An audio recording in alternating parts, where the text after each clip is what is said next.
ഞാനിപ്പോ പറയുന്ന കാര്യം നിങ്ങളൊന്ന് ഇമാജിൻ ചെയ്യുക. നിങ്ങളൊരു റൂമിനുള്ളിൽ ട്രാപ്പായി എന്ന് വിചാരിക്കുക. നിങ്ങൾക്ക് ആകെ കാണാൻ പറ്റുന്നത് 4 മതിലുകൾ മാത്രം. നിങ്ങൾ ഇതിൽ നിന്ന് രക്ഷപ്പെടാൻ എത്ര ശ്രമിച്ചിട്ടും നിങ്ങൾക്ക് രക്ഷപ്പെടാൻ പറ്റുന്നില്ല. നിങ്ങളുടെ ടെൻഷൻ കൂടി, നിങ്ങളാകെ പാനിക്കായി. പെട്ടെന്ന് ആ മുറിയിലേക്ക് വേറൊരാൾ വരുന്നു. അയാൾ വന്നിട്ട് നിങ്ങളെ നോക്കിയിട്ട് പറയുകയാണ്, ഇവിടെ നിങ്ങൾ കാണുന്നത് പോലെ മതിലുകളൊന്നുമില്ല, ഇതെല്ലാം നിങ്ങളുടെ ചിന്ത മാത്രമാണെന്ന്. നിങ്ങൾ ആദ്യം കേൾക്കുമ്പോൾ ഉറപ്പായിട്ടും വിശ്വസിക്കില്ല. പക്ഷെ നിങ്ങൾ അവിടെ ചെന്ന് നോക്കുമ്പോൾ നിങ്ങൾക്ക് മനസ്സിലാകും അവിടെ മതിലുകൾ ഒന്നുമില്ല എന്ന്. ഈ മതിലുകൾ എന്ന് പറയുന്നത് നമ്മളുടെ ഓരോ പേടികളും, നമ്മളുടെ ഓരോ നെഗറ്റീവ് തോട്ട്സും, നമ്മളുടെ ഒറ്റപ്പെടലൊക്കെയാണ്. നമ്മൾ തന്നെ നമ്മളുടെ ജീവിതത്തിൽ ക്രിയേറ്റ് ചെയ്ത് വെച്ചിരിക്കുന്നതാണ്. നമ്മൾ അതിനുള്ളിലാണ് ട്രാപ്പായി പോയിരിക്കുന്നത്. അവിടെ മതിലില്ല എന്ന് മനസ്സിലാക്കി റിയാലിറ്റിയിലേക്ക് വരുമ്പോഴാണ് നമുക്കൊരു അടിപൊളി ഹാപ്പി ആയിട്ടുള്ള ലൈഫ് ലീഡ് ചെയ്യാൻ പറ്റുള്ളൂ. ഞാൻ നിങ്ങളോടൊരു ചോദ്യം ചോദിക്കട്ടെ. നിങ്ങൾക്ക് ഇപ്പോ നിങ്ങൾ ആയിരിക്കുന്ന അവസ്ഥയിൽ നിന്ന് ലൈഫിനെ എങ്ങനെയെങ്കിലും മാറ്റണമെന്ന് നിങ്ങൾ ആഗ്രഹിക്കുന്നുണ്ടോ? ഇപ്പൊ നിൽക്കുന്നതിനേക്കാൾ കുറച്ചുകൂടി എനിക്ക് ബെറ്റർ ആവണം, എനിക്ക് കുറച്ചുകൂടി ഹാപ്പി ആകണം. അല്ലെങ്കിൽ നിങ്ങളിപ്പോ ഒരു ബ്രേക്കപ്പിലൂടെ കടന്നു പോവായിരിക്കും, അല്ലെങ്കിൽ നിങ്ങൾ ആരുമില്ലാതെ ഒറ്റപ്പെട്ടിരിക്കുന്ന ഒരവസ്ഥയിലായിരിക്കാം. അതുമല്ലെങ്കിൽ ഒന്നും ചെയ്യാനുള്ള എനർജി ഇല്ലാതെ വിഷമിച്ചിരിക്കുന്ന ഒരാളായിരിക്കാം. നിങ്ങൾ ലൈഫിൽ എന്തുമായിക്കൊള്ളട്ടെ, ഇപ്പോ നിൽക്കുന്ന ഈ അവസ്ഥയിൽ നിന്ന് ഒരുപാട് മാറ്റം ജീവിതത്തിൽ വരണമെന്ന് നിങ്ങൾ ആഗ്രഹിക്കുന്നുണ്ടെങ്കിൽ ഇന്നത്തെ വീഡിയോ നിങ്ങൾക്ക് വേണ്ടിയാണ്. ഇന്ന് ഞാൻ വളരെ വലിയൊരു കാര്യമാണ് നിങ്ങൾക്ക് പഠിപ്പിച്ചു തരാൻ പോകുന്നത്. ഇത് വെച്ച് നിങ്ങളുടെ ലൈഫിൽ നിങ്ങൾക്ക് ഒരുപാട് മാറ്റം കൊണ്ടുവരാൻ പറ്റും. അതുകൊണ്ട് തന്നെ ഞാൻ പറയുന്ന ഓരോ സെന്റൻസും ശ്രദ്ധിച്ച് കേൾക്കുക.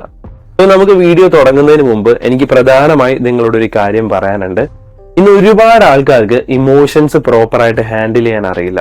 കുറെ ആൾക്കാർക്കും വിഷമം വന്നാലും സ്ട്രെസ് വന്നാലും എപ്പോഴും അവരത് ദേഷ്യമാക്കി മാറ്റാറുണ്ട്. അത് മാത്രമല്ല, കുറെ ആൾക്കാരുടെ റിലേഷൻഷിപ്പ് തകരാനുള്ള ഒരു കാരണവും ഇതാണ്. നമുക്ക് ആക്ച്വലി നമ്മുടെ ഇമോഷൻസിനെ പറ്റി വലിയ ധാരണയില്ലാത്തത് കൊണ്ടാണ്.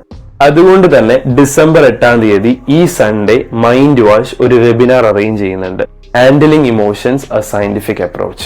ഈ വെബിനാറിൽ നിങ്ങളോട് സംസാരിക്കാൻ പോകുന്നത് ഞാനും അതുപോലെ തന്നെ സൈക്കോളജിസ്റ്റും PhD സ്കോളറുമായ ആൽഫ മാത്യുവുമായിരിക്കും. നിങ്ങളുടെ ലൈഫിൽ ഒരുപാട് മാറ്റങ്ങൾ കൊണ്ടുവരാൻ, നിങ്ങളുടെ ഇമോഷൻസ് പ്രോപ്പറായി കൺട്രോൾ ചെയ്യാൻ, അതുപോലെ തന്നെ നിങ്ങളുടെ ചുറ്റുപാടുമുള്ളവരുടെ ഇമോഷൻസ് മനസ്സിലാക്കി അത് കൺട്രോൾ ചെയ്യാൻ ഈ വെബിനാർ നിങ്ങളെ സഹായിക്കും. അതുകൊണ്ട് തന്നെ പരമാവധി നിങ്ങൾ ഇത് മിസ് ചെയ്യാതെ നോക്കുക. ഇതിന് ജോയിൻ ചെയ്യാൻ ഒരു ഫീസ് ഉണ്ട്. 149 രൂപയാണ് എന്റെ ഫീസ്. വളരെ കുറവായ ഒരു ഫീസാണ് നമ്മൾ വെച്ചിരിക്കുന്നത്, കാരണം എല്ലാവരിലേക്കും എത്താൻ വേണ്ടിയാണ്. അത് മാത്രമല്ല, ഇതിൽ നിന്ന് കിട്ടുന്ന ഫണ്ട് ഞങ്ങൾ ആക്ച്വലി വയനാട്ടിൽ അമ്മമാർക്ക് ഒരു പ്രോഗ്രാം അവതരിപ്പിക്കുന്നുണ്ട്, അവിടേക്ക് വേണ്ടിയും നമ്മൾ യൂസ് ചെയ്യുന്നതായിരിക്കും. സോ നിങ്ങൾക്ക് രജിസ്റ്റർ ചെയ്യാൻ വേണ്ടി ഈ കാണുന്ന QR കോഡ് സ്കാൻ ചെയ്യാം, അല്ലെങ്കിൽ ഞാൻ കമന്റ് ബോക്സിൽ ഗൂഗിൾ ഫോമിന്റെ ലിങ്ക് കൊടുക്കുന്നതായിരിക്കും. നിങ്ങൾക്ക് അതുവഴി ഡയറക്റ്റ് ആയിട്ട് രജിസ്റ്റർ ചെയ്യാവുന്നതാണ്. പറ്റുന്ന എല്ലാവരും ഇതിൽ ജോയിൻ ചെയ്യുക, കാരണം ഇതൊരു വലിയ ഓപ്പർച്യൂണിറ്റിയാണ്. വെറും 149 രൂപയുള്ളൂ. കാരണം ആരും ഇത്രയും രൂപക്കൊന്നും ഇതുപോലെയുള്ള കോഴ്സുകൾ തരുന്നതായിരിക്കില്ല. അതുകൊണ്ട് തന്നെ ജോയിൻ ചെയ്യാൻ നോക്കാം. ഞാൻ അവിടെ ഉണ്ടാവും, നമുക്ക് അവിടെ വെച്ച് കാണാം. അപ്പൊ നമ്മൾക്ക് വീഡിയോ സ്റ്റാർട്ട് ചെയ്യാം. ഒരുപക്ഷെ നിങ്ങളിൽ കുറെ ആൾക്കാരും എക്സ്പീരിയൻസ് ചെയ്തൊരു കാര്യമായിരിക്കും ഇത്. അതായത് ടെൻഷൻ വരുമ്പോ, സ്ട്രെസ് വരുമ്പോ, അല്ലെങ്കിൽ എന്തെങ്കിലും ബിറ്റർ ഫീലിങ്സ് വരുമ്പോ അപ്പോൾ തന്നെ മൊബൈൽ ഫോൺ എടുക്കുക, റീൽസ് കാണുക, അല്ലെങ്കിൽ എന്തെങ്കിലും വീഡിയോസ് കണ്ടുകൊണ്ടിരിക്കുക. ഇത് നിങ്ങളെ ആക്ച്വലി ഹെൽപ്പ് ചെയ്യുന്നുണ്ടോ? അങ്ങനെ ചോദിച്ചാൽ നിങ്ങൾക്ക് ആദ്യം ഫീൽ ചെയ്യും, അതെ, ഇത് നിങ്ങളെ ഹെൽപ്പ് ചെയ്യുന്നുണ്ടെന്ന് നിങ്ങൾക്ക് തോന്നും. കാരണം നമുക്കൊരു ടെൻഷൻ അല്ലെങ്കിൽ വിഷമം വരുന്ന സമയത്ത് നമ്മൾ ഫോൺ യൂസ് ചെയ്യുകയാണെങ്കിൽ നമുക്ക് കുറച്ചു നേരത്തേക്ക് ഒരു ആശ്വാസം കിട്ടും, അല്ലെ? പക്ഷെ അങ്ങനെയല്ല ശരിക്കും സംഭവിക്കുന്നത്. ഇപ്പൊ ഞാൻ പറയുന്ന കാര്യം ശ്രദ്ധിച്ച് കേൾക്കുക. ഒരുപാട് ആൾക്കാർക്ക് നെഗറ്റീവ് തോട്ട്സ് വരുന്ന സമയത്ത് കൂടുതൽ ആൾക്കാർക്കും വരാൻ ചാൻസ് ഉള്ള ഒരു കാര്യമാണ്, ഞാൻ ഒന്നും എന്റെ ജീവിതത്തിൽ ചെയ്യുന്നില്ലല്ലോ, അല്ലെങ്കിൽ ഞാൻ ഇന്നൊന്നും ചെയ്യുന്നില്ലല്ലോ, എന്റെ ലൈഫ് ഒട്ടും പ്രൊഡക്റ്റീവ് അല്ലല്ലോ എന്ന് ചിന്തിച്ചിരിക്കും. ഈ ചിന്ത വരുന്ന സമയത്ത് നമുക്കൊരു സ്ട്രെസ് വരുന്നുണ്ട്, നമുക്കൊരു ടെൻഷൻ അല്ലെങ്കിൽ ആൻസൈറ്റി വരുന്നുണ്ട്. അങ്ങനെ വരുന്ന സമയത്ത് അത് നമുക്ക് അത്ര കംഫർട്ടബിൾ ആയ ഒരു ഫീലിംഗ് അല്ല. ഇത് മാറ്റാൻ വേണ്ടി പലപ്പോഴും നമ്മൾ അറിയാതെ ഫോൺ എടുക്കും. ഫോൺ എടുത്ത് നമ്മൾ സ്ക്രോൾ ചെയ്യാൻ തുടങ്ങും. നമ്മൾ പിന്നെ അറിയാതെ, നമ്മൾ പോലും അറിയാതെ നമ്മൾ ഈ വീഡിയോസിനുള്ളിലേക്ക് ഇൻവോൾവ് ആകാൻ തുടങ്ങും. അപ്പൊ നമുക്ക് കുറച്ചൊരു ആശ്വാസം കിട്ടും. പക്ഷെ നിങ്ങൾക്ക് വേറൊരു കാര്യം അറിയോ? ഈ ആശ്വാസം കിട്ടുമെങ്കിലും നമ്മളുടെ ആദ്യത്തെ ചിന്തയില്ലേ, ഞാൻ ഒന്നും ചെയ്യുന്നില്ല, ഞാൻ ഒട്ടും പ്രൊഡക്റ്റീവ് അല്ല എന്ന്, അത് ഒന്നുകൂടി സ്ട്രോങ് ആകും. ഞാൻ പറയുന്ന കാര്യങ്ങൾ ശ്രദ്ധിച്ച് കേൾക്കുക. ഇത് അത്രയും ഇമ്പോർട്ടന്റ് ആയ കാര്യമാണ്. നിങ്ങൾക്കിപ്പോ ഒരു പടം കാണാൻ പറ്റും. ആദ്യം നമുക്കൊരു ചിന്ത വരുന്നു. ആ ചിന്ത വന്നതിന് ശേഷം നമുക്ക് ആ ചിന്ത കാരണം ഒരു ടെൻഷൻ അല്ലെങ്കിൽ ഒരു ആൻസൈറ്റി വരുന്നു. അത് വന്നു കഴിയുമ്പോൾ അത് മാറ്റാൻ വേണ്ടി നമ്മൾ പെട്ടെന്ന് ഫോൺ എടുക്കുന്നു, നമ്മളൊരു ആക്ഷൻ ചെയ്യുന്നു. ഈ ഫോൺ എടുത്തു കഴിയുമ്പോൾ എന്താ പറ്റുക, നമ്മൾക്ക് ഒരു ടെമ്പററി ആയിട്ടുള്ള ഒരു ആശ്വാസം കിട്ടുന്നു. പക്ഷെ ഇത് കഴിയുമ്പോൾ പിന്നീട് നമ്മുടെ ആ ചിന്ത, നമ്മൾ ആദ്യം ഏത് ചിന്തയാണോ ചിന്തിച്ചത് അതൊന്നുകൂടി സ്ട്രോങ് ആകുന്നു. ഇതൊരു സൈക്കിള് പോലെ പോയിക്കൊണ്ടിരിക്കും. എന്റെ ലൈഫിൽ ഞാനൊരു എക്സ്പീരിയൻസ് പറയുകയാണെങ്കിൽ, എനിക്ക് ഇതേപോലത്തെ തോട്ട്സ് വരുമ്പോൾ അല്ലെങ്കിൽ സ്ട്രെസ് വരുന്ന സമയത്ത് ഞാൻ സിനിമ കാണുമായിരുന്നു. സിനിമ കണ്ടുകൊണ്ടിരിക്കുമ്പോൾ ഞാൻ മനസ്സിലാക്കി, ഓക്കെ, സിനിമ കാണുമ്പോൾ കുഴപ്പമില്ല, ടെൻഷൻ എല്ലാം പോയി എന്ന്. പക്ഷെ ആ സിനിമ കണ്ടു കഴിയുമ്പോൾ മനസ്സിലാക്കുകയാണ്, ഞാൻ 2 മണിക്കൂർ എന്റെ സമയം കളഞ്ഞു, ഞാൻ ചെയ്യേണ്ട കാര്യങ്ങളൊന്നും ചെയ്തില്ല. ഇവിടെ നമ്മൾ മനസ്സിലാക്കേണ്ടത്, നമ്മൾ ചെയ്യേണ്ട കാര്യങ്ങൾ ചെയ്യാതെ നമ്മൾ എസ്കേപ്പ് ചെയ്യാൻ ഏതെങ്കിലും കോപ്പിംഗ് മെക്കാനിസം യൂസ് ചെയ്യുന്നുണ്ടെങ്കിൽ അതാണ് നമ്മളുടെ പിന്നെയും നമ്മളെ നെഗറ്റീവായിട്ട് ചിന്തിപ്പിക്കാൻ പോകുന്നത്. പക്ഷെ ഒരു കാര്യമുണ്ട്, ഞാൻ നേരത്തെ പറഞ്ഞതുപോലെ മൊബൈൽ ഫോൺ യൂസ് ചെയ്യുന്ന സമയത്ത് നമുക്കൊരു ടെമ്പററി ആശ്വാസം കിട്ടിയല്ലോ. ആ ആശ്വാസം കാരണം ബ്രെയിൻ നമ്മളെ അത് പിന്നെയും ചെയ്യാൻ പ്രേരിപ്പിക്കും. ഇത് നിങ്ങൾ ഓർത്തു വെക്കുക. നിങ്ങൾ പേടിക്കണ്ട, ഇതെങ്ങനെ മാറ്റാമെന്ന് ഞാൻ നിങ്ങൾക്ക് ഉറപ്പായും പറഞ്ഞു തരുന്നതായിരിക്കും. പക്ഷെ അതിനു മുമ്പ് ഞാൻ ഈ പറയുന്ന കാര്യങ്ങൾ നിങ്ങൾ ശ്രദ്ധിച്ച് കേട്ടേ പറ്റൂ. ഇത് മനസ്സിലാക്കിയതിന് ശേഷം മാത്രം ഞാൻ പറയുന്ന സൊല്യൂഷൻ കേൾക്കുക. ഈ വർഷത്തെ, അതായത് 2024 വേർഡ് ഓഫ് ദി ഇയർ ആയിട്ട് ഓക്സ്ഫോർഡ് ചൂസ് ചെയ്തൊരു വാക്കാണ് ബ്രെയിൻ റോട്ട് എന്ന് പറയുന്നത്. അതായത് നമ്മൾ അമിതമായിട്ട് നെഗറ്റീവ് ആയിട്ടുള്ള കാര്യങ്ങൾ അല്ലെങ്കിൽ സോഷ്യൽ മീഡിയയിൽ നമ്മൾ കുറേ നേരം സ്പെൻഡ് ചെയ്യുന്നത് വഴി നമ്മൾ നമ്മുടെ ലൈഫിന്റെ വാല്യൂ അല്ലെങ്കിൽ നമ്മൾ നമ്മുടെ ബ്രെയിനെ നശിപ്പിക്കുകയാണ് എന്നുള്ളതാണ്. ഇന്ന് ഒരുപാട് ആൾക്കാർ ഫേസ് ചെയ്യുന്ന ഒരു കാര്യമാണ് ലോൺലിനെസ്. ചില ആൾക്കാരെ സ്വയം ഐസൊലേറ്റ് ചെയ്യും. അതായത് ചില ആൾക്കാര് വിഷമം വരുമ്പോൾ, ദേഷ്യം വരുമ്പോൾ ഒറ്റയ്ക്ക് പോയിരിക്കും. ഇത് ശരിക്കും നല്ലൊരു കാര്യമാണോ? നിങ്ങൾക്കൊരു കാര്യം അറിയോ, നിങ്ങൾ ഒരുപാട് നേരം ഒറ്റയ്ക്ക് ഇരിക്കുകയാണ്, നിങ്ങൾ ഒരുപാട് നേരം ഇരുട്ടിലിരിക്കുകയാണെങ്കിൽ അത് നിങ്ങളുടെ ബ്രെയിനിനെ ഡാമേജ് ചെയ്യും, അത് നിങ്ങളുടെ ലൈഫിനെ ഡാമേജ് ചെയ്യും. നിങ്ങളൊരു ബ്രേക്കപ്പിലൂടെ കടന്നു പോകായിരിക്കും, അല്ലെങ്കിൽ നിങ്ങൾ ലൈഫിൽ തകർച്ചയുടെ അറ്റത്ത് നിൽക്കുന്ന ഒരാളായിരിക്കും. പക്ഷെ നിങ്ങൾ കൂടുതൽ നേരം ഒറ്റയ്ക്ക് ചെലവഴിക്കുകയാണെങ്കിൽ അത് നിങ്ങളുടെ ബ്രെയിനിനെ, അത് നിങ്ങളുടെ ലൈഫിനെയും ഡാമേജ് ചെയ്യും. കുറച്ച് വർഷങ്ങൾക്ക് മുമ്പ് സയന്റിസ്റ്റുമാരെല്ലാരും ചിന്തിച്ചിരുന്നത് നമ്മളുടെ ബ്രെയിനിൽ മാറ്റം വരുത്താൻ പറ്റില്ല എന്നുള്ളതാണ്. അതായത് ചെറുപ്പത്തിലെ ഒരു ഡെവലപ്മെന്റിന്റെ ടൈം കഴിഞ്ഞാൽ നമ്മളുടെ ബ്രെയിൻ മാറില്ല എന്നായിരുന്നു. പക്ഷെ ഇന്ന് ഒരുപാട് റിസർച്ചുകൾക്ക് ശേഷം നമ്മൾ മനസ്സിലാക്കിയ ഒരു കാര്യമാണ്, നമ്മളുടെ ബ്രെയിനിന്റെ സ്ട്രക്ചറിനും ഫംഗ്ഷനും മാറ്റം വരുത്താൻ പറ്റുമെന്ന്. അതാണ് ന്യൂറോ പ്ലാസ്റ്റിസിറ്റി. ഞാൻ കഴിഞ്ഞ എപ്പിസോഡിൽ ന്യൂറോ പ്ലാസ്റ്റിസിറ്റിയെ പറ്റി പറഞ്ഞായിരുന്നു, പക്ഷെ ഞാനത് കംപ്ലീറ്റ് ആയിട്ട് എക്സ്പ്ലെയിൻ ചെയ്തിട്ടുണ്ടായിരുന്നില്ല. അതുകൊണ്ട് തന്നെ ഇന്ന് നിങ്ങൾ ശരിക്കും ഞാൻ പറയുന്നത് ശ്രദ്ധിച്ച് കേൾക്കുക. ഈ ന്യൂറോ പ്ലാസ്റ്റിസിറ്റി എന്നുള്ള കോൺസെപ്റ്റ് നിങ്ങളുടെ ലൈഫിന് ഒരുപാട് മാറ്റുന്ന ഒരു കാര്യമാണ്. ഇന്ന് ഒരുപാട് റിസർച്ചുകൾ നടക്കുന്ന ഒരു ടോപ്പിക്കാണ് ന്യൂറോ പ്ലാസ്റ്റിസിറ്റി എന്ന് പറയുന്നത്.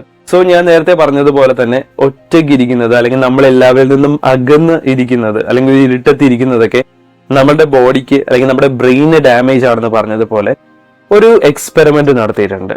എലികളിലാണ് ഈ എക്സ്പെരിമെന്റ് ആദ്യം നടത്തിയത്. കുറച്ച് എലികളെ ഒറ്റയ്ക്കായിട്ട് കേജിൽ അടച്ചു. കുറച്ച് എലികളെ കേജിൽ അവർക്ക് വേണ്ട എല്ലാ കാര്യങ്ങളും പ്രൊവൈഡ് ചെയ്തിട്ട് അവരുടെ കൂടെ വേറെ കുറെ എലികളെ കൂടി പ്രൊവൈഡ് ചെയ്തിട്ട് അതിലടച്ചു. കുറെ നാൾ കഴിഞ്ഞ് ഒരു മനസ്സിലാക്കിയ ഒരു കാര്യം എന്ന് പറഞ്ഞിട്ടുണ്ടെങ്കിൽ, ഒറ്റയ്ക്ക് ഒരു കേജിൽ നിന്ന എലികളുടെ ബ്രെയിനിന്റെ ചില ഭാഗങ്ങൾ ചുരുക്കം വന്നു എന്നുള്ളതാണ്. പക്ഷെ കുറെ എലികളുടെ കൂടെ ജീവിച്ച, അവർക്ക് വേണ്ട കാര്യങ്ങളെല്ലാം ലഭിച്ച എലികളുടെ ബ്രെയിൻ എക്സ്പാൻഡ് ചെയ്തു എന്നുള്ളതാണ്. ഇതിനെപ്പറ്റി പിന്നീടും കുറെ സ്റ്റഡീസ് നടന്നു. മനുഷ്യരിലും ഇങ്ങനത്തെ സ്റ്റഡീസ് നടത്തി. അതായത് വളരെ സ്കിൽഫുൾ ആയിട്ടുള്ള കുറെ കഴിവുകളുള്ള അല്ലെങ്കിൽ ലൈഫ് കുറെ എക്സ്പ്ലോർ ചെയ്ത ആൾക്കാർ, അവര് മരിച്ചതിന് ശേഷം അവരുടെ ബ്രെയിൻ ഇവര് ടെസ്റ്റ് ചെയ്തു. അതുപോലെ തന്നെ ലൈഫിൽ അധികം എക്സ്പോഷർ ഒന്നും ഇല്ലാതെ ലൈഫിൽ അധികം സ്കിൽസോ അല്ലെങ്കിൽ എൻജോയ് ചെയ്യാത്ത ആൾക്കാരുടെയും ബ്രെയിൻ ടെസ്റ്റ് ചെയ്തു. ഇതിൽ നിന്ന് മനസ്സിലാക്കിയത് ലൈഫ് ഒരുപാട് എക്സ്പ്ലോർ ചെയ്ത അല്ലെങ്കിൽ ഭയങ്കര സ്കിൽഡ് ആയിട്ടുള്ള ആൾക്കാരുടെ ബ്രെയിനിൽ ഡിഫറൻസ് ഉണ്ടായിരുന്നു എന്നുള്ളതാണ്. ഇവിടെ നിന്നൊക്കെയാണ് ന്യൂറോ പ്ലാസ്റ്റിസിറ്റിയുടെ ആരംഭം. ഇനി നിങ്ങൾ ശ്രദ്ധിച്ച് കേൾക്കുക, വളരെ വളരെ ഇമ്പോർട്ടന്റ് ആയ കാര്യമാണ് ഞാൻ പറയാൻ പോകുന്നത്. എന്താണ് ന്യൂറോ പ്ലാസ്റ്റിസിറ്റി എന്ന് നിങ്ങൾ ഇതിനെപ്പറ്റി അറിഞ്ഞിരിക്കണം. ഇത് മനസ്സിലാക്കിയാലാണ് നിങ്ങൾക്ക് നിങ്ങളുടെ ലൈഫിൽ മാറ്റം കൊണ്ടുവരാൻ പറ്റുള്ളൂ. ന്യൂറോ പ്ലാസ്റ്റിസിറ്റി എന്ന് പറഞ്ഞാൽ നമ്മുടെ ബ്രെയിനിന്റെ സൂപ്പർ പവർ ആണ്. ബ്രെയിനിന് സാഹചര്യങ്ങൾ അനുസരിച്ച് മാറാൻ പറ്റാനും പുതിയ ന്യൂറൽ പാത്വേസ് ക്രിയേറ്റ് ചെയ്യാനും പറ്റുന്ന ഒരു കാര്യമാണ് ന്യൂറോ പ്ലാസ്റ്റിസിറ്റി എന്ന് പറയുന്നത്. മനസ്സിലായില്ലെങ്കിൽ പേടിക്കേണ്ട, ഞാൻ വളരെ സിമ്പിൾ ആയിട്ട് നിങ്ങൾക്ക് പറഞ്ഞു തരുന്നതായിരിക്കും. നമ്മളുടെ ബ്രെയിനിൽ ബില്യൺസ് ഓഫ് ന്യൂറോൺസ് ഉണ്ട്. ന്യൂറോൺസ് വഴിയാണ് ബ്രെയിൻ ഇൻഫർമേഷൻ പ്രോസസ് ചെയ്യുന്നത്. നമുക്കുണ്ടാകുന്ന ഇമോഷൻസും തോട്ട്സിനും എല്ലാം ഇതുമായാണ് കണക്ഷൻ ഉള്ളത്. ഇനി ഞാൻ നേരത്തെ പറഞ്ഞതുപോലെ തന്നെ ബ്രെയിനിന് പുതിയ ന്യൂറൽ പാത്വേസ് ക്രിയേറ്റ് ചെയ്യാൻ പറ്റുമെന്ന് പറഞ്ഞില്ലേ. ഇത് മനസ്സിലാക്കാൻ ഒരു നല്ല അടിപൊളി എക്സാമ്പിൾ ഞാൻ നിങ്ങൾക്ക് പറഞ്ഞു തരാം. ഇത്രയുള്ള സംഭവം, നിങ്ങളുടെ ബ്രെയിനിനെ നിങ്ങൾ ഒരു കാട് പിടിച്ച സ്ഥലമായിട്ട് കരുതുക. ഈ കാട് പിടിച്ച സ്ഥലത്തിൽ നിങ്ങൾ ഒരേ റൂട്ടിലൂടെ തന്നെ എപ്പോഴും നടക്കുകയാണെങ്കിൽ അവിടെ ഒരു വഴി ഉണ്ടാകുന്നതായിരിക്കും, അല്ലെ? അതായത് നിങ്ങൾ ഒരേ സ്ഥലത്തിലൂടെ എപ്പോഴും നടന്നാൽ അതൊരു വഴിയാകും. അത് കുറച്ചുകൂടി ക്ലിയർ ആയിട്ടുള്ളതും ഈസി ആയിട്ടുള്ള വഴിയായി മാറും. ഇതുപോലെ തന്നെയാണ് നമ്മുടെ ബ്രെയിനിന്റെ ന്യൂറൽ പാത്വേസ്. അതായത് നിങ്ങൾ ഓരോ കാര്യവും റിപ്പീറ്റ് ആയിട്ട് പിന്നെയും പിന്നെയും ചെയ്യുമ്പോൾ അവിടെ ഒരു ന്യൂറൽ പാത്വേ ക്രിയേറ്റ് ആവുന്നുണ്ട്. അതൊരു നെഗറ്റീവായ കാര്യമാകാം, അല്ലെങ്കിൽ ഒരു പോസിറ്റീവായ കാര്യമാകാം. നിങ്ങൾ ഒരേ കാര്യം റിപ്പീറ്റ് ആയിട്ട് പിന്നെയും പിന്നെയും ചെയ്യുമ്പോൾ, അല്ലെങ്കിൽ ഒരു ഹാബിറ്റായി മാറുമ്പോൾ അത് കുറച്ചുകൂടി ക്ലിയർ ആയി, കുറച്ചുകൂടി ഈസി ആയി. പിന്നെ നിങ്ങൾ ഒരു കാര്യം ചെയ്യുമ്പോൾ നിങ്ങൾക്ക് അത്രയും എഫേർട്ട് എടുക്കേണ്ട ആവശ്യമില്ല. ഒരു എക്സാമ്പിൾ പറയുകയാണെങ്കിൽ, നിങ്ങളൊരു വണ്ടി ഓടിക്കാൻ പഠിക്കുന്ന സമയത്ത്, ആദ്യം വണ്ടി ഓടിക്കുന്ന സമയത്ത് നിങ്ങൾ വളരെ കോൺഷ്യസ് ആയിരിക്കും. ഓരോ കാര്യം ചെയ്യുമ്പോഴും നിങ്ങൾ അത്രയും സൂക്ഷ്മമോടെ ആയിരിക്കും ചെയ്യുന്നത്. പക്ഷെ പതുക്കെ പതുക്കെ പതുക്കെ നിങ്ങൾ ഒട്ടും ചിന്തിക്കാതെ തന്നെ നിങ്ങൾക്ക് വണ്ടി ഓടിക്കാൻ പറ്റും. ഇതുപോലെ തന്നെ നിങ്ങൾ റിപ്പീറ്റ് ആയിട്ട് ചെയ്യുന്ന ഓരോ കാര്യവും നിങ്ങളുടെ ന്യൂറൽ പാത്വേസ് സ്ട്രെങ്തൻ ചെയ്യുന്നുണ്ട്. പിന്നീട് അത് ഈസി ആവും, പിന്നീട് അത് ക്ലിയർ ആകും. ഇതുപോലെ തന്നെ ഞാൻ കഴിഞ്ഞ എപ്പിസോഡുകളിൽ പറഞ്ഞതുപോലെ തന്നെ നിങ്ങൾ ലൈഫിനെ എങ്ങനെ കാണുന്നു, നിങ്ങളുടെ തോട്ട്സ് കൂടുതൽ നെഗറ്റീവായാണ്, അല്ലെങ്കിൽ നിങ്ങൾ ലൈഫിനെ വളരെ ബാഡ് ആയിട്ടാണ് കാണുന്നതെങ്കിൽ, നിങ്ങൾ ആ കാര്യം പിന്നെയും പിന്നെയും പിന്നെയും ചെയ്യുന്നത് വഴി, അല്ലെങ്കിൽ ചിന്തിക്കുന്നത് വഴി അത് വളരെ ഈസി ആയിട്ടുള്ള ക്ലിയർ ആയിട്ടുള്ള ഒരു പാത്തായി മാറും. നിങ്ങൾ ഒരു കാര്യം കൂടി മനസ്സിലാക്കണം. ഞാൻ നേരത്തെ പറഞ്ഞ കാടിന്റെ കാര്യം, അതായത് ഒരു കാട്ടിലൂടെ ഒരു സ്ഥലത്തൂടെ തന്നെ നമ്മൾ എപ്പോഴും നടന്നാൽ അതൊരു വഴിയായി മാറും. പതുക്കെ നമ്മൾ ആ വഴിയിലൂടെ പോകാതെ നമ്മൾ വേറെ വഴിയിലൂടെ നടക്കുകയാണെന്ന് വിചാരിക്കുക. കുറച്ച് കഴിയുമ്പോൾ ആദ്യത്തെ പഴയ വഴി അത് പിന്നെയും ഇല്ലാതെയാകും. കാരണം കുറെ നമ്മൾ നടക്കാതെയാകുമ്പോൾ പിന്നീടും അവിടെ പുല്ലുകളും ചെടികളൊക്കെ മുളക്കാൻ തുടങ്ങും. സോ ആ വഴി അവിടെ നിന്ന് ഡിസപ്പിയർ ആകും. പിന്നീട് നമ്മൾ പുതിയ സ്ഥലത്തൂടെ ഒരുപാട് തവണ നടന്നാൽ അതും വഴിയായി മാറും. ഇത്രയേ ഉള്ളൂ. ഇവിടെയാണ് നമ്മുടെ ലൈഫിന് മാറ്റം വരുത്തേണ്ടത്. ഇതാണ് സംഭവം, നമ്മുടെ ലൈഫിന് മാറ്റം വരുത്തേണ്ട ഒരു സംഭവം. കുറച്ചു പേർക്കെങ്കിലും ഇപ്പൊ കാര്യം മനസ്സിലായിട്ടുണ്ടാവാം. ഞാൻ കുറച്ചും കൂടി ഈസി ആയിട്ടും സിമ്പിൾ ആയിട്ടും പറഞ്ഞുതരാം. ഇതെങ്ങനെ ലൈഫിൽ അപ്ലൈ ചെയ്യണമെന്ന് ഞാൻ പറഞ്ഞുതരാം. അപ്പൊ നിങ്ങൾക്ക് കാര്യം മനസ്സിലാവും. എന്നിട്ട് നിങ്ങൾ ഇതുപോലെ മാറ്റങ്ങൾ കൊണ്ടുവരാണെങ്കിൽ നിങ്ങളുടെ ലൈഫിൽ നിങ്ങൾ കാണാൻ പോകുന്ന മാറ്റം വളരെ വളരെ വളരെ വലുതായിരിക്കും. അപ്പോൾ മനസ്സിലാക്കുക, ന്യൂറോ പ്ലാസ്റ്റിസിറ്റി മനസ്സിലാക്കുമ്പോൾ നിങ്ങൾക്ക് മനസ്സിലാവും ചേഞ്ച് പോസിബിൾ മാത്രമല്ല, ചേഞ്ച് നമ്മളുടെ കൺട്രോളിൽ തന്നെയാണ്. നിങ്ങളുടെ ലൈഫിൽ നിങ്ങൾ മാറ്റം വരുത്താൻ ആഗ്രഹിക്കുന്നുണ്ടെങ്കിൽ നിങ്ങൾ ഇത് മനസ്സിലാക്കുക, ഇത് പ്രാക്ടീസ് ചെയ്യാൻ ശ്രമിക്കുക എന്നുള്ളതാണ്. ഇനി ഇത് മാറ്റാൻ എന്ത് ചെയ്യാമെന്നാണ് ഞാൻ പറയാൻ പോകുന്നത്. അതിനു മുമ്പ് നമ്മൾ ആദ്യം ഒരു മതിലിന്റെ കാര്യം ഡിസ്കസ് ചെയ്തത് ഓർമ്മയില്ലേ? ഇപ്പോ നിങ്ങൾ ഒന്നുകൂടി ഇമാജിൻ ചെയ്യുക, നിങ്ങൾക്ക് ചുറ്റും മതിലുകളാണ്, ബ്രിക്സ് കൊണ്ടുണ്ടാക്കിയ മതിലുകളാണ്. ഓരോ ബ്രിക്കും ആക്ച്വലി നിങ്ങളുടെ ലൈഫിലുള്ള പേടിയാകാം, നിങ്ങളുടെ ഡൗട്ട് ആകാം, അല്ലെങ്കിൽ നിങ്ങളുടെ ഒരു ബാഡ് ഹാബിറ്റ് ആകാം. നിങ്ങളുടെ ചുറ്റുമുള്ള ഈ മതിലിൽ നിന്ന് നിങ്ങൾ ഓരോ ബ്രിക്ക് എടുത്ത് മാറ്റുമ്പോഴും നിങ്ങളുടെ ലൈഫിൽ ചേഞ്ച് വരുന്നുണ്ട്. പക്ഷെ മനസ്സിലാക്കുക, ആ ചേഞ്ച് ഫാസ്റ്റ് അല്ല, സ്ലോ ആണെന്ന്. സ്ലോ ആണെന്ന് വിചാരിച്ച് ചേഞ്ച് വരാതെ ഇരിക്കുന്നുമില്ല. ഇതാണ് നിങ്ങൾ ആദ്യം മനസ്സിൽ വെക്കേണ്ടത്, എപ്പോഴും മനസ്സിൽ വെക്കേണ്ടത്. നമ്മൾ പറഞ്ഞു കേട്ടൊരു കാര്യമുണ്ടാവും, പല തുള്ളി പെരുവെള്ളം എന്നുള്ളത്. ഇത് ഞാൻ പറയാം. ആദ്യം എന്ത് ചെയ്യണമെന്ന് പറഞ്ഞതിന് ശേഷം ഞാൻ നിങ്ങൾക്ക് വേറെ ഒരു കാര്യവും കൂടി പറഞ്ഞുതരാം. സോ നമ്മുടെ ബ്രെയിനിൽ മാറ്റം വരുത്താൻ ഞാൻ ആദ്യം പറഞ്ഞതുപോലെ തന്നെ ഒരു സ്ഥലത്തൂടെ ഒരുപാട് തവണ നടന്നാൽ അത് വഴിയായി മാറും. കുറെ നാൾ അവിടെ നടക്കാതെ ഇരുന്നാൽ ആ വഴി മൂടിപ്പോകും. വേറെ സ്ഥലത്തൂടെ നടന്നാൽ അതും വഴിയായി മാറും. ഇതുപോലെ തന്നെ നിങ്ങളെ അലട്ടുന്ന പ്രശ്നം എന്തുമായിക്കൊള്ളട്ടെ, നിങ്ങൾ അതിനിപ്പോ എന്ത് കാര്യമാണോ ചെയ്യുന്നത്, ആ ചെയ്യുന്ന കാര്യം നിങ്ങൾ അതുപോലെ തന്നെ ചെയ്തുകൊണ്ടിരിക്കുകയാണെങ്കിൽ നിങ്ങൾക്ക് കിട്ടാൻ പോകുന്ന റിസൾട്ടും അത് തന്നെയായിരിക്കും. അത് നിങ്ങൾ എത്ര കഷ്ടപ്പെട്ട് ചെയ്താലും അത് തന്നെയായിരിക്കും റിസൾട്ട്. ഇവിടെ നിങ്ങൾ ചെയ്യേണ്ടത്, നിങ്ങൾ ചെയ്യുന്ന രീതി മാറ്റുക എന്ന് പറഞ്ഞു. അതായത് നിങ്ങൾ ലൈഫിനെ കാണുന്നത് എങ്ങനെയാണെന്ന് ആദ്യം ഒബ്സർവ് ചെയ്യുക.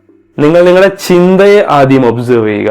നിങ്ങളുടെ ലൈഫിൽ ഒരു സംഭവം നടക്കുന്ന സമയത്ത് നിങ്ങൾ എങ്ങനെയാണ് അതിനെ എക്സ്പ്ലെയിൻ ചെയ്യുന്നതെന്ന് മൈൻഡ്ഫുൾ ആയിട്ട്, അതായത് കോൺഷ്യസ് ആയിട്ട് മനസ്സിലാക്കുക. എനിക്ക് വരുന്ന ഈ ചിന്ത ശരിക്കും സത്യമാണോ? കഴിഞ്ഞ എപ്പിസോഡുകളിൽ ഞാൻ പറഞ്ഞതുപോലെ തന്നെ ഈ ചിന്ത 100% സത്യമാണോ? എന്റെ ലൈഫ് എപ്പോഴും ഇങ്ങനെയാണ്. ശരിക്കും നിങ്ങളുടെ ലൈഫ് എപ്പോഴും അങ്ങനെയാണോ? ആ ചിന്ത ഒരിക്കലും 100% ട്രൂ അല്ല. ബിക്കോസ് ഇടയ്ക്ക് നിങ്ങൾ ഹാപ്പി ആയിരുന്നു, ഇടയ്ക്ക് നിങ്ങൾ സാഡ് ആയിരുന്നു. സോ നിങ്ങൾ ആദ്യം മനസ്സിലാക്കേണ്ടത് ഫൈൻഡ് യുവർ തോട്ട്. ഇവിടെ ഒരു മൈൻഡ്ഫുൾനെസ് ടെക്നിക് ഉണ്ട്. അതായത് നിങ്ങൾക്ക് വരുന്ന തോട്ട്സ് വന്നോട്ടെ, അത് പൊക്കോട്ടെ. വരുന്ന തോട്ടിനെ ജഡ്ജ് ചെയ്യാതെ ഒബ്സർവ് ചെയ്യുക. ആദ്യം നിങ്ങൾ എങ്ങനെയാണ് ഓരോ കാര്യവും ഡീൽ ചെയ്യുന്നതെന്ന് ഒബ്സർവ് ചെയ്യുക. ആ ഡീൽ ചെയ്യുന്ന രീതിയിൽ മാറ്റം വരുത്തുക. നിങ്ങളൊരു ബ്രേക്കപ്പിലൂടെ കടന്നു പോവുകയാണെങ്കിൽ, നിങ്ങൾ എപ്പോഴും നിങ്ങളുടെ എക്സിന്റെ പുറകെ പോയിക്കൊണ്ടിരിക്കുകയാണെങ്കിൽ, ഇതുവരെ ഒരു മാറ്റവും വന്നില്ലെങ്കിൽ ആ ചെയ്യുന്ന രീതിയിൽ മാറ്റം വരുത്താൻ സമയമായി. ഇനിയും നമ്മൾ മാറ്റിവെച്ചാൽ ഒരുപാട് വൈകും. അതുകൊണ്ട് തന്നെ നിങ്ങളുടെ ലൈഫിൽ എവിടേക്കാണ് മാറ്റം കൊണ്ടുവരേണ്ടതെന്ന് നിങ്ങൾ തന്നെ കണ്ടുപിടിക്കുക. അവിടെയെല്ലാം പുതിയൊരു മാറ്റം കൊണ്ടുവരിക. അതിന് ആദ്യത്തെ കാര്യമാണ് നിങ്ങളുടെ തോട്ട്സ്. നിങ്ങൾ ചെയ്യുന്ന പ്രവൃത്തിയും നിങ്ങളുടെ ചിന്തയും ഒബ്സർവ് ചെയ്യുക. അത് മനസ്സിലാക്കിയിട്ട് അത് റീഫ്രെയിം ചെയ്യുക. അതുപോലെ തന്നെ നിങ്ങൾക്ക് ഒട്ടും സഹിക്കാൻ പറ്റാത്ത ചിന്തകൾ വരാണ്, അതായത് ഒട്ടും നിർത്താൻ പറ്റാത്ത ചിന്തകൾ വരാണ്. ആ സമയത്ത് നിങ്ങൾ ചിന്തയെ മാറ്റാൻ സ്ട്രഗിൾ ചെയ്യരുത്. നിങ്ങൾ ആ ചിന്തയെ ജസ്റ്റ് എക്സ്പീരിയൻസ് ചെയ്യുക. തോട്ട്സിനെ പറ്റി ഞാൻ കൂടുതൽ വരുന്ന ദിവസങ്ങളിൽ നിങ്ങൾക്ക് പറഞ്ഞു തരുന്നതായിരിക്കും. അതുകൊണ്ട് ഞാൻ ഇപ്പോൾ അധികം പറയുന്നില്ലെങ്കിലും ജസ്റ്റ് മനസ്സിലാക്കുക, നിങ്ങൾക്കൊരു തോട്ട് വരാണ്, നിങ്ങൾക്ക് നിയന്ത്രിക്കാൻ പറ്റാത്ത ചിന്ത വരാണ്. ഞാനിങ്ങനെ ചിന്തിക്കാൻ പാടില്ലല്ലോ എന്ന് ചിന്തിക്കാതെ ചിന്തയെ ചിന്തയായി കണ്ടിട്ട് ഓക്കെ അത് വന്ന് പോവട്ടെ എന്ന് ചിന്തിക്കുക. സോ മനസ്സിലാക്കുക, പഴയ രീതിയിൽ തന്നെയാണ് നിങ്ങൾ ഓരോ കാര്യവും ചെയ്യാൻ പോകുന്നതെങ്കിൽ കാര്യങ്ങളെല്ലാം പഴയ പോലെ തന്നെ വഷളായിക്കൊണ്ടിരിക്കും. സോ ഇനി ചെയ്യേണ്ട കാര്യങ്ങൾക്ക് മാറ്റം വരുത്താൻ സമയമായി. ഇതിനുള്ള രണ്ടാമത്തെ കാര്യമാണ് do new things, have new experiences. പഴയ കാര്യങ്ങളിൽ നിന്ന് പുതിയ കാര്യങ്ങളിലേക്ക് നിങ്ങൾ ഷിഫ്റ്റ് ചെയ്യുക. നിങ്ങൾ ഇനി പ്രോബ്ലം ഫോക്കസ് ചെയ്യേണ്ട ആവശ്യമില്ല. നിങ്ങളൊരു കാര്യം ചെയ്യ്, നിങ്ങളൊരു പുതിയ ഹോബി ഡെവലപ്പ് ചെയ്യും. നിങ്ങളൊരു കാര്യം ചെയ്യ്, നിങ്ങൾ പുതിയൊരു ലാംഗ്വേജ് പഠിക്കുക. നിങ്ങൾ സാധാരണ ചെയ്യുന്ന രീതികളെല്ലാം കണ്ടുപിടിച്ചിട്ട് അതിൽ നിന്നെല്ലാം മാറ്റി പുതിയ എന്തെങ്കിലും ഒരു ചേഞ്ച് കൊണ്ടുവരിക. ആ പുതിയൊരു ചേഞ്ച് വളരെ വലുതാകണമെന്നൊരു നിർബന്ധമില്ല. മേ ബി എല്ലാ ദിവസവും ഒരു അരമണിക്കൂർ ഞാൻ ഇനി മുതൽ നടക്കാൻ പോവാണ്, അല്ലെങ്കിൽ ഞാനൊരു 15 മിനിറ്റ് ഒരു ബുക്ക് വായിക്കാൻ പോവാണ്. ഇങ്ങനെ നിങ്ങൾ കൊണ്ടുവരുന്ന പുതിയ പുതിയ ചേഞ്ചുകൾ നിങ്ങളുടെ ബ്രെയിനിൽ പുതിയ പുതിയ ന്യൂറൽ പാത്വേസ് ക്രിയേറ്റ് ചെയ്യും. നിങ്ങളത് റിപ്പീറ്റ് ആയിട്ട് ചെയ്യുന്നത് വഴി അത് ഈസി ആവുകയും ബ്രെയിന് കുറച്ചുകൂടി ക്ലിയറും ഫെമിലിയർ ആവുകയും ചെയ്യും. അവിടെ നിങ്ങളുടെ ലൈഫിൽ ചേഞ്ച് ഉണ്ടാവും. അതായത് നിങ്ങളെ പഴയ വേദനിപ്പിക്കുന്ന കാര്യങ്ങളിൽ ഫോക്കസ് ചെയ്യാതെ, അതായത് നിങ്ങൾക്ക് വരുന്ന നെഗറ്റീവ് തോട്ട്സ് ഫോക്കസ് ചെയ്യാതെ നിങ്ങൾ പുതിയ കാര്യങ്ങൾ ഫോക്കസ് ചെയ്യാൻ നോക്കുക. അപ്പൊ ഓട്ടോമാറ്റിക്കലി നിങ്ങളുടെ ന്യൂറൽ പാത്വേസിൽ മാറ്റം ഉണ്ടാവുകയും നിങ്ങളുടെ ലൈഫിലും നിങ്ങൾ ചിന്തിക്കുന്ന രീതിയിലും മാറ്റം വരുന്നതും നിങ്ങൾക്ക് കാണാൻ പറ്റും. സോ മനസ്സിലാക്കുക, പുതിയ കാര്യങ്ങൾ ചെയ്യുക.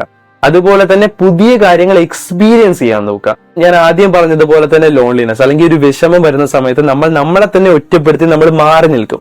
ഇങ്ങനെ മാറി നിൽക്കാതെ നിങ്ങളുടെ ഫ്രണ്ട്സ് ആരെങ്കിലും ഉണ്ടെങ്കിൽ അവരോട് സംസാരിക്കാനും പുറത്തു പോകാനുള്ള അവസരം കിട്ടുമ്പോൾ ഒരുപക്ഷെ നിങ്ങൾക്ക് പുറത്തു പോകാൻ തോന്നില്ലായിരിക്കാം. ചിലപ്പോൾ നിങ്ങളുടെ ഫ്രണ്ട്സ് ചിലപ്പോൾ കറങ്ങാൻ വിളിക്കും, പക്ഷെ നിങ്ങൾ സാഡ് ആയതുകൊണ്ട് നിങ്ങൾക്ക് പുറത്തിറങ്ങാൻ തോന്നില്ല. അതുകൊണ്ട് തന്നെ നിങ്ങൾ ചിലപ്പോൾ പറയും ഞാൻ എവിടെയും വരുന്നില്ല, ഞാൻ ഒട്ടും ഓക്കെ അല്ല, ഞാൻ ഒറ്റയ്ക്ക് ഇരുന്നോട്ടെ എന്ന് പറയും. ഒരു തവണ 2 തവണ നമ്മൾ ഒറ്റയ്ക്ക് മാറിയിരിക്കുന്നത് ഓക്കെയാണ്, പക്ഷെ നമ്മൾ എപ്പോഴും ഒറ്റയ്ക്ക് ഇരുന്നാൽ അത് നമ്മുടെ ബ്രെയിനെ ഡാമേജ് ചെയ്യും. അതുകൊണ്ട് തന്നെ നമ്മൾ ആ ഒരു കംഫർട്ട് സോൺ ചെറിയ രീതിയിൽ ബ്രേക്ക് ചെയ്യുക. ഒരു 10 മിനിറ്റെങ്കിലും ഫ്രണ്ട്സിനൂടെ പോയിരിക്കാൻ നോക്കുക. അങ്ങനെ ചെറിയ ചെറിയ സ്റ്റെപ്പ് വഴി നിങ്ങളിത് ചെയ്യാൻ നോക്കുക. ഇത് നിങ്ങൾ റിപ്പീറ്റ് ആയിട്ട് ചെയ്യുമ്പോൾ നിങ്ങളുടെ ബിഹേവിയറിൽ, നിങ്ങളുടെ തോട്ട്സിൽ വലിയ ചേഞ്ച് വരുന്നത് നിങ്ങൾക്ക് തന്നെ കാണാൻ പറ്റും. ഇനി വേറൊരു കാര്യം കൂടിയുണ്ട്, പ്രാക്ടീസ് ഗ്രാറ്റിറ്റ്യൂഡ്. 3rd എപ്പിസോഡിലാണ് ഞാൻ ഇതിനെപ്പറ്റി സംസാരിച്ചതെന്നാണ് ഞാൻ വിചാരിക്കുന്നത്. ഗ്രാറ്റിറ്റ്യൂഡിനെ പറ്റി ഞാൻ പറഞ്ഞു. നമ്മളുടെ ലൈഫിൽ നമുക്ക് എന്ത് ഇല്ല എന്ന് ചിന്തിക്കുന്നതിന് പകരം നമുക്ക് എന്തൊക്കെയുണ്ട് എന്ന് ഫോക്കസ് ചെയ്യുക. ആ ഉള്ള കാര്യത്തിനോട് നമ്മൾ താങ്ക്ഫുൾ ആയിരിക്കുക, അല്ലെങ്കിൽ ഗ്രേറ്റ്ഫുൾ ആയിരിക്കുക. അന്ന് ഞാൻ നിങ്ങളോട് പറഞ്ഞൊരു കാര്യമാണ്, നമ്മൾ പലപ്പോഴും അത്ഭുതം എന്ന് കാണുന്നത് ഒരു അമാനുഷികമായ സൂപ്പർ നാച്ചുറൽ ആയിട്ടുള്ള ഒരു കാര്യം കാണുമ്പോഴാണ്. പക്ഷെ എല്ലാ ദിവസവും ആരോഗ്യത്തോടെ നമ്മൾ നിൽക്കുന്നതും ഒരു അത്ഭുതമാണെന്ന് മനസ്സിലാക്കുക. അതുപോലെ തന്നെ നമ്മുടെ ലൈഫിൽ കിട്ടുന്ന ഒരുപാട് കാര്യങ്ങൾ നമ്മൾ കാണാതെ പോവാറുണ്ട്. എന്നിട്ട് നമ്മൾ ഫോക്കസ് ചെയ്യും നമുക്കില്ലാത്ത കാര്യങ്ങൾ. നമ്മൾ അങ്ങനെയാണ് ഫോക്കസ് ചെയ്യാൻ പോകുന്നതെങ്കിൽ ജീവിതകാലം മുഴുവൻ നമുക്ക് ഒരിക്കലും ഹാപ്പി ആവാൻ പറ്റില്ല. കാരണം ജീവിതകാലം മുഴുവൻ നമ്മൾ ഫോക്കസ് ചെയ്യാൻ പോകുന്നത് എനിക്കതില്ല, എനിക്ക് ഇനിയും വേണം എന്നുള്ള ചിന്തയായിരിക്കും. നേരെ മറിച്ച് എനിക്കിതുണ്ട്, എനിക്കിതൊക്കെയുണ്ട് എന്നുള്ള ചിന്തയിലേക്കും അതിനെ നമ്മൾ താങ്ക്ഫുൾ ആവുകയും ചെയ്യുക. അപ്പൊ നമ്മൾ ഓട്ടോമാറ്റിക്കലി നമുക്ക് ഇനിയും വേണ്ട കാര്യങ്ങളെല്ലാം നമുക്ക് കിട്ടാനുള്ള ഒരു മൈൻഡ് സെറ്റ് നമുക്ക് വരും. സോ നമ്മൾ ലൈഫിൽ ഹാപ്പി ആവുകയും ഗ്രേറ്റ്ഫുൾ ആവുകയും ചെയ്യും. ഗ്രാറ്റിറ്റ്യൂഡ് പ്രാക്ടീസ് ചെയ്യുന്നത് വഴി നമുക്ക് നമ്മുടെ ബ്രെയിനെ ഹാപ്പി ആയിട്ടും ഹെൽത്തി ആയിട്ടും കൊണ്ടുപോകാൻ പറ്റും. അതിൽ ഏറ്റവും നല്ല വഴിയാണ് ഞാൻ കഴിഞ്ഞ എപ്പിസോഡിൽ നിങ്ങളോട് പറഞ്ഞതുപോലെ തന്നെ 3 ഗുഡ് തിങ്സ്. സോ ഞാനത് ഇവിടെ ആവർത്തിക്കുന്നില്ല, നിങ്ങൾ ആ വീഡിയോ കണ്ടിട്ടുണ്ടാവും ഞാൻ വിശ്വസിക്കുന്നു. കണ്ടിട്ടില്ലെങ്കിൽ നിങ്ങൾക്ക് എന്തായാലും ആ വീഡിയോ കാണാവുന്നതാണ്. ഇനി വളരെ വളരെ ഇമ്പോർട്ടന്റ് ആയ വേറൊരു കാര്യം ഞാൻ നിങ്ങളോട് പറയട്ടെ. ഇത്രയേ ഉള്ളൂ. ഒരുപാട് ആൾക്കാർ പറയുന്ന ഒരു കാര്യമാണ്, ഞാൻ എന്തൊക്കെ ചെയ്തിട്ടും ഞാൻ മാറുന്നില്ല, ഞാൻ ഒരുപാട് ട്രൈ ചെയ്തു, എനിക്കൊരു മാറ്റവുമില്ല എന്നുള്ളത്. നിങ്ങൾ എപ്പോഴും മനസ്സിലാക്കേണ്ട ഒരു കാര്യം, ഞാൻ നേരത്തെ പറഞ്ഞതുപോലെ തന്നെ നമ്മളൊരു മതിലിന് ചുറ്റുമാണ്. നമ്മൾ ഓരോ ബ്രിക്ക് എടുത്ത് മാറ്റുമ്പോഴും ചേഞ്ച് ഉണ്ടാവുന്നുണ്ട്. പക്ഷെ വലിയൊരു ചേഞ്ച് നമുക്ക് കാണാൻ പറ്റാത്തത് കൊണ്ട് തന്നെ നമ്മൾ എപ്പോഴും വിചാരിക്കും നമ്മൾ മാറുന്നില്ല എന്ന്. നമ്മൾ ചെയ്യുന്ന ഓരോ കാര്യവും നമ്മളെ മാറ്റുന്നുണ്ട്. നിങ്ങൾ ഒരു പുതിയ സിറ്റിയിൽ താമസിക്കാൻ പോവാണെന്ന് വിചാരിക്കുക. നിങ്ങൾ ആദ്യത്തെ ദിവസം ആ സിറ്റിയിൽ പോകുമ്പോൾ നിങ്ങൾക്ക് അവിടുത്തെ വഴികളോ നിങ്ങൾക്ക് അവിടുത്തെ ഒന്നും മനസ്സിലാവില്ല. എങ്ങനെ ആ സിറ്റിയിൽ നിന്ന് ഒരു സ്ഥലത്ത് നിന്ന് വേറെ സ്ഥലത്തേക്ക് പോകണമെന്ന് നിങ്ങൾക്ക് പ്രത്യേകിച്ച് ഐഡിയ കിട്ടില്ല. നിങ്ങൾക്ക് പെട്ടെന്ന് നോക്കുമ്പോൾ അയ്യോ ഈ സിറ്റി എന്ത് ഇത്ര പാട്, ഈ വഴിയൊക്കെ എങ്ങനെ ഞാൻ കണ്ടുപിടിക്കുമെന്ന് നിങ്ങൾക്ക് തോന്നും. പക്ഷെ നിങ്ങൾ അവിടെ 1 മാസം 2 മാസം ജീവിച്ചു കഴിയുമ്പോൾ നിങ്ങൾ ഈസി ആയിട്ട് ഓരോ വഴിയും ഓർക്കും. പിന്നീട് നിങ്ങളുടെ ആദ്യത്തെ ചിന്ത ആയിരിക്കില്ല 1 മാസം 2 മാസം കഴിയുമ്പോൾ നിങ്ങൾക്കുണ്ടാവുന്നത്. കാരണം നിങ്ങൾ അവിടുത്തെ വഴികളെല്ലാം പഠിച്ചു വന്നിട്ടുണ്ടാവാം. പിന്നെ നിങ്ങൾക്ക് ഈസി ആയിട്ട് ചിന്തിക്കാതെ പോലും അവിടെ കൂടി ട്രാവൽ ചെയ്യാൻ പറ്റും. ഇത്രയേ ഉള്ളൂ നമ്മുടെ ലൈഫിലെ കാര്യങ്ങളും. ഇത്രയും ഓർത്താൽ മതി. നിങ്ങൾ ആദ്യത്തെ ദിവസം നിങ്ങൾ ആ സിറ്റി പോകുന്ന സമയത്ത് തന്നെ നിങ്ങൾ വിചാരിക്കുകയാണ് അയ്യോ എനിക്ക് ഈ സ്ഥലങ്ങളൊന്നും മനസ്സിലാവുന്നില്ല, അതുകൊണ്ട് ഞാനിവിടെ താമസിക്കുന്നില്ല, ഞാൻ വീട്ടിലേക്ക് തിരിച്ചു പോവാണെന്ന് വിചാരിച്ചാൽ നിങ്ങൾക്ക് ആ സിറ്റി എക്സ്പ്ലോർ ചെയ്യാനും പറ്റില്ല. നിങ്ങളുടെ ലൈഫിൽ വലിയ മാറ്റങ്ങളൊന്നും ഉണ്ടാവുകയില്ല. നിങ്ങൾ എങ്ങനെയായിരുന്നു നിങ്ങൾ അങ്ങനെ തന്നെ ആയിരിക്കുകയും ചെയ്യും. അതുകൊണ്ട് തന്നെ മനസ്സിലാക്കുക, ലൈഫിൽ ചേഞ്ച് വരുത്തണം എന്ന് നിങ്ങൾ ആഗ്രഹിക്കുന്ന ടൈമിൽ ആദ്യത്തെ ദിവസമോ 2ാമത്തെ ദിവസമോ ഒരു മാറ്റവും കാണുന്നില്ല എന്ന് പറഞ്ഞ് നിർത്താതെ കണ്ടിന്യൂസ് ആയിട്ട് റിപ്പീറ്റ് ആയിട്ട് ആ കാര്യം ചെയ്യുക. റിപ്പീറ്റ് ആയിട്ട് നിങ്ങളൊരു കാര്യം ചെയ്യുമ്പോൾ അവിടെ വലിയൊരു മാറ്റം ഉണ്ടാകുന്നത് നിങ്ങൾക്ക് കാണാൻ പറ്റും. ഓരോ ഹാബിറ്റും ബിൽഡ് ആവുന്നത് അങ്ങനെ തന്നെയാണ്. നിങ്ങളുടെ ഓൾഡ് ഹാബിറ്റിനെ ബ്രേക്ക് ചെയ്യാനും നിങ്ങൾക്ക് ഇതുവഴി ചെയ്യാൻ പറ്റും. നിങ്ങളുടെ നെഗറ്റീവ് തോട്ട്സ് ബ്രേക്ക് ചെയ്യാൻ നിങ്ങൾക്ക് ഇതുവഴി പറ്റും. നിങ്ങൾ ഷിഫ്റ്റ് ഒന്ന് നേരെ മാറ്റിയാൽ മതി. അതുകൊണ്ട് തന്നെ ഇന്നു മുതൽ പുതിയ കാര്യങ്ങൾ കണ്ടുപിടിച്ച് പുതിയ കാര്യങ്ങൾ ചെയ്യാനൊന്ന് ട്രൈ ചെയ്ത് നോക്കൂ. അത് റിപ്പീറ്റ് ആയിട്ട് ചെയ്ത് നോക്കൂ. അപ്പൊ നിങ്ങളുടെ ലൈഫിൽ മാറ്റം വരുന്നത് നിങ്ങൾക്ക് കാണാൻ പറ്റും. സോ എപ്പോഴും ഓർത്തിരിക്കുക, നിങ്ങളുടെ ബ്രെയിൻ ഒരു വില്ലൻ അല്ല. നിങ്ങളുടെ ബ്രെയിൻ ആക്ച്വലി നിങ്ങളുടെ ഫ്രണ്ടാണ്. ഏത് സാഹചര്യത്തിലും മാറാൻ നിങ്ങൾ ഒരുക്കുന്ന ഒന്നാണ് നിങ്ങളുടെ ബ്രെയിൻ എന്ന് പറയുന്നത്. ഏത് സാഹചര്യത്തിന്റെ കൂടെ നിങ്ങൾക്ക് അഡാപ്റ്റ് ചെയ്യാൻ പറ്റും. ജസ്റ്റ് അണ്ടർസ്റ്റാൻഡ്, നമ്മൾ ഒരേ പാത്തിലൂടെ പോവുകയാണെങ്കിൽ, അതായത് നമ്മൾ ഒരേ ചിന്തയാണ്, ഇതൊന്നും മാറാൻ പോകുന്നില്ല എന്നുള്ള ചിന്തയാണെങ്കിൽ, നമ്മൾ ആ ന്യൂറൽ പാത്വേ സ്ട്രെങ്തൻ ചെയ്യുന്നത് കൊണ്ടാണ് നമ്മളുടെ തോട്ട്സ് എപ്പോഴും അങ്ങനെ ആവുന്നത്. അതുകൊണ്ട് തന്നെ ഷിഫ്റ്റ് ചെയ്യാൻ സമയമായി. മനസ്സിലാക്കുക, ബ്രെയിൻ ഈസി ആയിട്ട് മാറും. അതുകൊണ്ട് തന്നെ ആ ഒരു പ്രതീക്ഷ വെച്ച് പുതിയ പുതിയ കാര്യങ്ങൾ ചെയ്യാൻ നോക്കുക. നിങ്ങളുടെ അഭിപ്രായങ്ങൾ നിങ്ങൾ എന്നെ അറിയിക്കണം. അതുപോലെ തന്നെ ഞാൻ നേരത്തെ പറഞ്ഞ വെബിനാറിന്റെ കാര്യം, നിങ്ങൾ എല്ലാവരും വെബിനാറിൽ ജോയിൻ ചെയ്യാൻ പരമാവധി ട്രൈ ചെയ്യുക. ബിക്കോസ് നിങ്ങൾക്ക് കിട്ടാൻ പോകുന്ന ഏറ്റവും വലിയൊരു അവസരമാണിത്. നിങ്ങൾക്ക് നിങ്ങളുടെ ഇമോഷൻസിനെ പറ്റി, നിങ്ങളുടെ ലൈഫിനെ പറ്റി, നിങ്ങളുടെ ലൈഫ് കൺട്രോൾ ചെയ്യാൻ നിങ്ങൾ ഒരുപാട് കാര്യങ്ങളിൽ നിന്ന് പഠിക്കുന്നതായിരിക്കും. സോ ഡിസംബർ 8-ാം തീയതി നമുക്ക് വെബിനാറിലൂടെ കാണാം. അപ്പൊ എന്തായാലും വെബിനാർ സൈനപ്പ് ചെയ്യാൻ മറക്കണ്ട. നമുക്ക് അവിടെ വെച്ച് കാണാം. ഇപ്പൊ ബൈ.